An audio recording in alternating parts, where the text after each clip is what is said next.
we think that new equals bad. And so I'll give you an example. There was a 2010 study conducted at the University of Arkansas that found that people overwhelmingly found older or more traditional objects or behaviors to be preferable, or more traditional objects. So they did this. Like furniture? Okay, I'm going to give you an example. So they did a chocolate taste test. One group was told that the company had been producing the bar for 3 years. The other group was told that it was producing the chocolate for 73 years. Okay?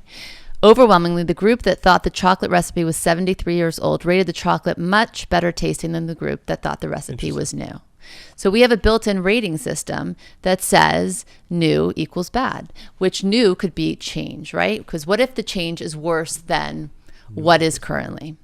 So I think it's important to kind of... Is that what the study proved? That is. Being aware of this response is a good way that we can stay on track of our habits that we're trying to build. So everybody, you remember the new Coke? There was the whole debacle? Yes, exactly that. And if you look at the vintage bottles of the Coca-Cola, you're going to get like the authentic and the classic. It just takes you back to that, because this chocolate was identical. Okay? The only thing that was different was the information they had about how long the company had been in business.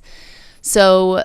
And that's why, like, people who try new products and they're open to it because they like change, right? But the point is, we can all get there if we understand how important it is. Another thing that's in our way is, what if the change that we are trying to create is worse than where we're at? So I know a couple who is overweight, and every year, one person, the husband, he decides he wants to lose weight, right? He starts to eat really healthy. He works out.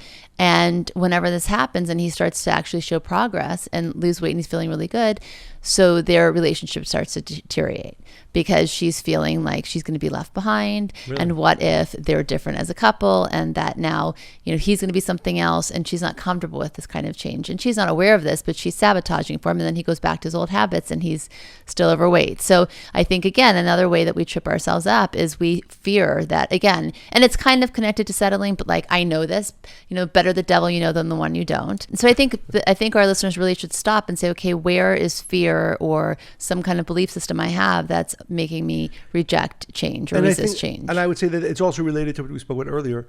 Every person who's pursuing change has to make sure that it doesn't harm other people. Right? I think that there's that, I think sometimes when we either see a person's changing and now, they don't want me in their lives or whatever, that right, change can have that negative effect. And what we're saying, if it's spiritual, if it's real change, if it's change that's really revealing who your beautiful, powerful essence is, it can't be hurting.